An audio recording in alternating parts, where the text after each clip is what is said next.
और बुनियादी मसला सैलरी है।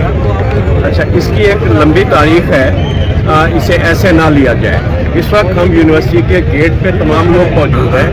2 साल से ये यूनिवर्सिटी सैलरी के अजाब में मुब्तला है।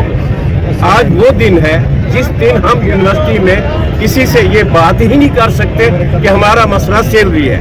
ना वाइस चांसलर है, ना रजिस्ट्रार है, ना ट्रेजरर है, ना कंट्रोलर है। किससे बात करें? तो हुकूमत पंजाब आज यहाँ पर लोगों को इकट्ठे होने को संजीदगी से ले कि हम 2 साल से यूनिवर्सिटी से बात नहीं निकले, अपने मसाइल को अंदर हल करने की कोशिश की है।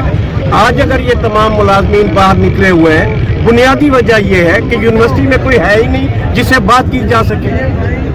तो जब यूनिवर्सिटी की 4 दीवारी से मामला बाहर आएंगे, ये खराबी की तरफ जाएंगे, बेहतरी की तरफ नहीं जाएंगे। असातिज़ा हो, मुलाजमीन हो, तमाम लोग पुरअमन है, पढ़े लिखे हैं। ये यूनिवर्सिटी माशरे की करीम है, इस तरफ ही सर नहीं है यूनिवर्सिटी का। तो ये हुकूमत इसके बारे में संजीदगी से सोचे। क्या वो इस इदारे को तबाह करना चाहती है, ख़त्म करना चाहती है? यहाँ 50,000 स्टूडेंट हैं, 3500 मुलाजमीन हैं, 1300 फैकल्टी मेंबर हैं। क्या ये कम लोग, क्या ये कम प्रोड्यूस कर रहे हैं? 50,000 लोगों की तालीम के दरवाजे आप बंद कर रहे हैं।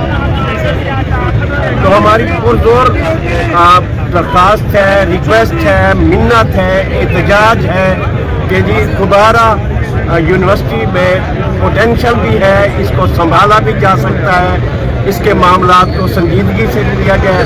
पहले नंबर पे परमानेंट वाइस चांसलर की तकरीर लिखी जाए और उसके बाद यूनिवर्सिटी के मामलात को आगे बढ़ाया जाए और तमाम असातिज़ा और मुलाजमीन की तनख्वाह 1 तारीख को हर महीने मिलनी चाहिए। तनख्वाह, तनख्वाह, तनख्वाह। जुल्म के ये ज़ाब्ते, जुल्म के ये ज़ाब्ते, जुल्म के ये ज़ाब्ते इस्लामिया यूनिवर्सिटी कैंपस बावल नगर वालों की सैलरी मुलाजमीन की